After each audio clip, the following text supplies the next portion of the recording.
Hello everyone. We are going to write a program that calculates the sum of all numbers in a list using a loop.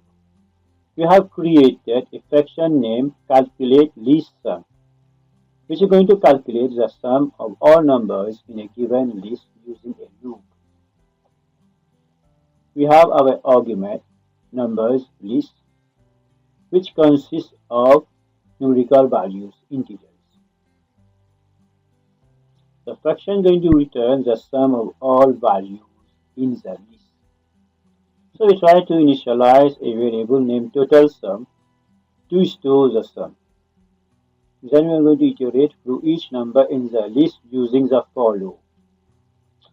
Now we are going to create a list of numbers in the variable name my numbers, and the values are as follows: 10, 25, 5, 30, 15.